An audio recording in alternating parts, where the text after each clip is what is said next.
Hello friends, welcome back KPS show channel நண்பர்களே. எனக்கு இந்த வீடியோவில் பார்த்தீங்கன்னு வச்சுக்கோங்களேன், மிக மிக முக்கியமான ஒரு எச்சரிக்கையான ஜோதிட தாள்களை தான் இப்போ இந்த வீடியோவில் அதிரடியாக பார்க்க போகிறோம். நவம்பர் 30க்கு பிறகு பயங்கரமான இருள் நிறைந்த ஒரு நாளாக இருக்க போகுது. ஆக்சுவலி என்ன அப்படின்னு கேட்குறீங்களா? அமாவாசையானது வருதுங்க. வரக்கூடிய இந்த அமாவாசை சனிக்கிழமை, அதுவும் கார்த்திகை மாதத்துடைய 15ஆம் நாள் வரக்கூடிய அமாவாசை. கார்த்திகை மாதம் 15ஆம் நாள் வரக்கூடிய அமாவாசைங்கிறதுனால நாளை நாள் முக்கியமான நாள் கிடையாது. கார்த்திகை மாதத்தில் சனிக்கிழமை வரக்கூடிய அமாவாசைங்கிறது தான் நாளை நாள் ரொம்ப முக்கியம். நாளை நாள் வரக்கூடிய இந்த அமாவாசையில் கிரக மாற்றங்களானது ஏற்படுது. அந்த கிரக மாற்றங்களால் ஒவ்வொரு ராசிக்காரங்களுக்கும் தலையெழுத்து மாறும். அப்படி மாறக்கூடிய தலையெழுத்தை அந்தந்த ராசிக்காரங்க தெரிஞ்சு பயனடையணுங்கிறதுனால ஒவ்வொரு ராசிக்காரங்களுக்கும் என்ன நடக்குங்கிறத ஷேர் பண்ணிகிட்ருக்கேன். அதில் இன்றைக்கி இந்த வீடியோவில் துலா ராசிக்காரங்களுக்கு ஷேர் பண்ண போகிறேன். இந்த வீடியோ துலா ராசிக்காரங்களுக்கு ரொம்ப யூஸ்ஃபுல்லாக, ரொம்ப இன்ட்ரெஸ்டாக இருக்கும். ஸோ துலா ராசியில் பிறந்தவங்க வீடியோ ஸ்கிப் பண்ணாமல் பாருங்கள். உங்கள் ராசிக்கு என்ன மாதிரியான தலையெழுத்து மாறும் அப்படிங்கிறத இந்த வீடியோவில் தெரிஞ்சுக்குங்க. அதை தெரிஞ்சுக்கிறதுக்கு முன்னாடி இந்த அமாவாசை பற்றி ஒரு சில விஷயங்கள் நீங்கள் தெரிஞ்சுக்கணும். ஆக்சுவலி அமாவாசைங்கிறது சாதாரணமாக வரக்கூடிய நாள் கிடையாது. இந்த பிரபஞ்சத்தில் ரொம்ப முக்கியமான நாள்னால் அது அமாவாசை என்று சொல்லலாம். அமாவாசையில் தான் நிறைய சக்திகள் பார்த்தீங்கன்னு வச்சுக்கோங்களேன் வெளியே வரும். அதை விட பாசிட்டிவ் எனர்ஜி நிறைய இருக்கக்கூடிய இரவுனா அது அமாவாசை இரவு தான். அதனால தான் இருள் நிறைந்த அமாவாசை ஒரு சக்தி வாய்ந்த அமாவாசையாக சொல்லப்படுது. அமாவாசை பற்றி தெரியாதவங்க அமாவாசை பற்றி முதல்ல கண்டிப்பாக தெரிஞ்சுக்கணும். ஏன்னா அமாவாசையுடைய சிறப்புகளை தெரிஞ்சுக்கிட்டாதான் அமாவாசையுடைய பலன்களை நாம் கரெக்டாக மேனேஜ் பண்ண முடியும்.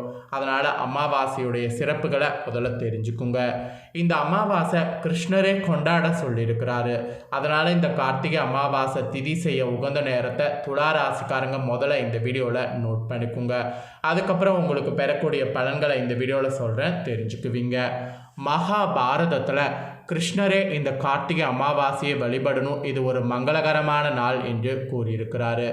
இந்த நாளில் தன்னை வழிபாடு செய்யக்கூடிய பக்தர்களுக்கு நான் நல்லது செய்வேன் என்று அவரே அறிவுறுத்தியிருக்கிறாரு. அந்த அளவுக்கு ஒரு சிறந்த அமாவாசை தான் இந்த கார்த்திகை மாத அமாவாசை.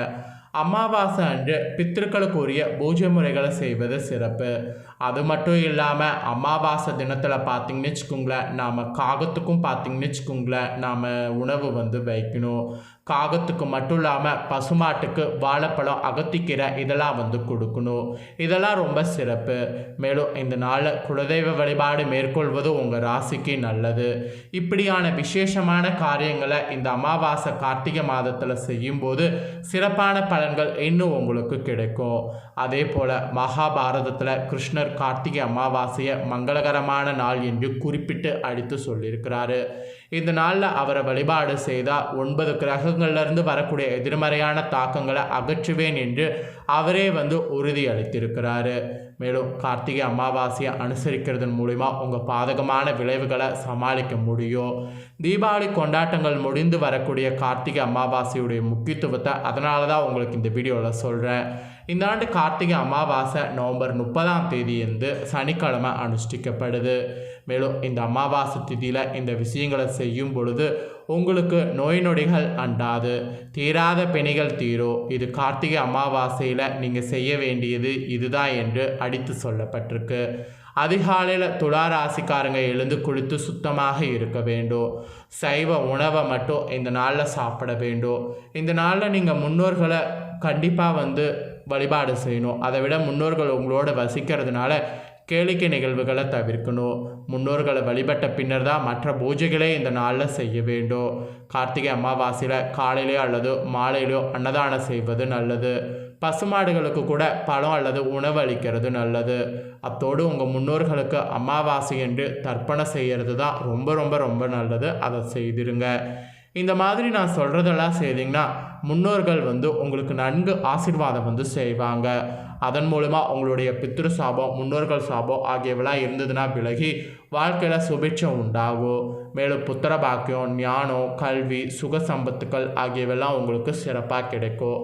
இதெல்லாம் நம்பிக்கையாக சொல்லப்படுது. அதனால் நம்பிக்கையாக இதெல்லாம் நீங்கள் செய்யணும். நம்பிக்கை இல்லாமல் செய்தீங்கன்னா பலன் கிடைக்காதுங்க. அதனால் நம்பிக்கையோட பரிகாரம் செய்து பயன்பெறுங்க. இவ்வளோ நேரம் என்ன பரிகாரம் செய்யணுங்கிறத உங்களுக்கு ஷேர் பண்ண, சிறப்பு என்னங்கிறத ஷேர் பண்ண. இப்போ தான் உங்களுக்கான பலனை ஷேர் பண்ண போகிறேன்.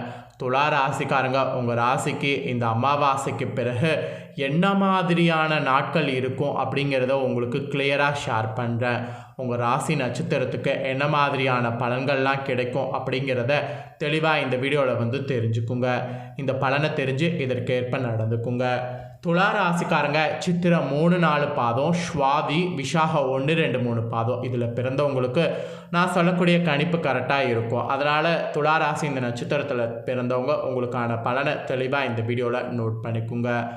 துணிச்சலாக காரியங்களில் ஈடுபடணும்.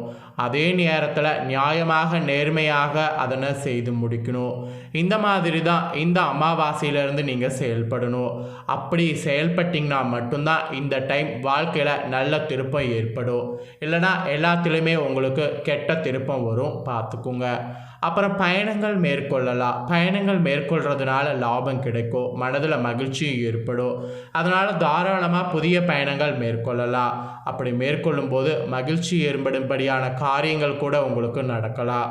அப்புறம் ஆன்மீகத்தில் நாட்டம் உண்டாகும். ஆன்மீகத்தில் நாட்டம் உண்டாகிறது நல்லது தான். அந்த மாதிரி உண்டாகும்போது மனதைரியமானது உங்களுக்கு அதிகரிக்கும். புத்தி தெளிவு உங்களுக்கு உண்டாகும். புத்தி தெளிவு, மனதைரியம் இதெல்லாம் இருக்கிறதுனால கண்டிப்பாக பார்த்தீங்கன்னு வச்சுக்கோங்களேன், இந்த அமாவாசைக்கு பிறகு இன்னும் நீங்கள் சிறப்பான பலன்களை நிறைய பெற முடியும். அதில் தொழில் வியாபாரம் பார்க்கும்போது திருப்திகரமாக நடக்கும். தொழில் தொடர்பான விஷயங்களில் நீங்கள் என்ன நினைக்கிறீங்களோ அந்த மாதிரி அனுகூலம் நடக்கும். புதிய தொழில் தொடங்குறதா இருந்தாலும் தாராளமாக தொடங்கலாம். நீங்கள் தொடங்கக்கூடிய தொழிலுக்கு லாபங்கள் நிச்சயமாக கிடைத்தே தீரும். அப்புறம் உத்தியோகத்தை பொறுத்த வரைக்கும் உத்தியோகத்தில் இருக்கிறவங்களுக்கு முன்னேற்றங்கள் காண முடியும். சிலருக்கெல்லாம் எதிர்பார்த்த பதவி உயர்வு இதெல்லாம் கிடைக்கும். இந்த பதவி உயர்வு கிடைக்கக்கூடிய இந்த டைமை மட்டும் மிஸ் பண்ணிடாதீங்க. இந்த டைம் தான் மேலதிகாரிகள் என்ன சொன்னாலும் அவங்கள அனுசரித்து போகணும். அப்போ தான் உங்களுக்கான பலன் நீங்கள் பெற முடியும். அப்புறம் குடும்ப ரீதியாக பார்க்கும்போது குடும்பத்தில் சந்தோஷமான நிலை உங்களுக்கு காணப்படும். இதில் கணவன் மனைவியாக இருக்கக்கூடிய துலா ராசிக்காரங்க இடையே கருத்து வேற்றுமெல்லாம் நீங்கி ஒருவருக்கொருவர் அந்யோன்யமாக இருக்கிறதுக்கு அதிக வாய்ப்பு இருக்குது. உறவினர்கள் மூலம் எதிர்பார்த்த உதவிகள் கிடைக்கும். உதவிகள் வேணும்னா உறவினர்கள் கிட்ட கேட்கலாம். பிள்ளைகள் மனமகிழும்படியான தேவையான பொருட்கள் வாங்கி கொடுங்க. அவங்களுக்கு இந்த டைம் நீங்கள் வாங்கி கொடுக்கக்கூடிய பொருட்கள் உங்களுடைய எல்லாமே பார்த்தீங்கன்னு வச்சுக்கோங்களேன் வெற்றி ஆகும். அதாவது உங்களுடைய விருப்பங்கள் எல்லாமே உங்களுக்கு கைகூடும். அதனால தான் பிள்ளைகள் மனமகிழும்படியான அவங்களுக்கு தேவைப்படக்கூடிய பொருட்களை வாங்கி கொடுங்க என்பதை சொன்னேன். அப்புறம் அக்கம் பக்கத்தினருடன் அனுசரித்து செல்வது நன்மை தரும். என்னடா ரிஸ்கே இல்லைன்னு தானே இவ்வளோ நேரம் நினச்சிங்க, இந்த ஒரு எச்சரிக்கை சொல்லப்பட்டிருக்கு. அக்கம் பக்கத்தில் இருக்கிறவங்களோடு அனுசரித்து செல்வது நன்மை தரும். பெண்களுக்கு மன மகிழும்படியான காரியங்கள் நடக்கும். அதனால் பெண்கள் உங்கள் மனதில் என்ன தோணுதோ அதையே செயல் வடிவில் கொண்டு வாங்க. ஆன்மீகத்தில் நாட்டம் ஏற்படும், அது நல்லது தான். அதை அப்படியே கண்டினியூ பண்ணுங்கள். அப்புறம் அரசியலில் இருக்கக்கூடியவங்களுக்கு கட்சி பிரச்சனைகள்லேருந்து ஒதுங்கி இருக்கிறது நல்லது. எதிர்கட்சியினருடைய உதவி அப்போ தான் கிடைக்கும். கட்சி தலைமை உங்களை நம்பி சில ரகசிய பொறுப்பை ஒப்படைக்கும். அதை கரெக்டாக காப்பாற்றணும், இல்லைனா அரசியல் வாழ்க்கை திண்டாட்டம் தான். அப்புறம் கலைத்துறையில் இருக்கிறவங்களுக்கு புதிய வாய்ப்புகள் கிடைக்கும். கிடைச்ச வாய்ப்பை பயன்படுத்திக்கிட்டிங்கன்னா வெற்றி நிச்சயமாக அடைய முடியும். உங்களை உதாசீனப்படுத்திய நிறுவனமே இப்போ அழைத்து பேசும். அப்போல்லாம் பேசும்போது கராராக பேசி இதுதான் அதுதான் அப்படின்னு சொல்லி கரெக்டாக ஹேண்டில் பண்ணுங்கள். மூத்த கலைஞர்களிடம் சில நுணுக்கங்களை கற்றுக்கொள்ளுங்க. அதற்கேற்ப செயல்படுங்க. மாணவர்களுக்கு கூட கல்வியில் முன்னேற்றம் காண்பீங்க. நண்பர்கள் மத்தியில் மதிப்பு கூடும். மொத்தத்தில் துலா ராசிக்காரங்களுக்கு இந்த அமாவாசைக்கு பிறகு தலையெழுத்து இப்படி தாங்க இருக்க போகுது. உங்கள் தலையெழுத்து என்னங்கிறத சொல்லிட்டேன். இதற்கேற்ப நடந்துக்குங்க.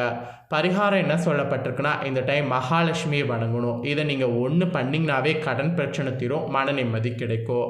அதனால் இந்த ஒரு பரிகாரத்தை மட்டும் மறக்காமல் செய்திடுங்க.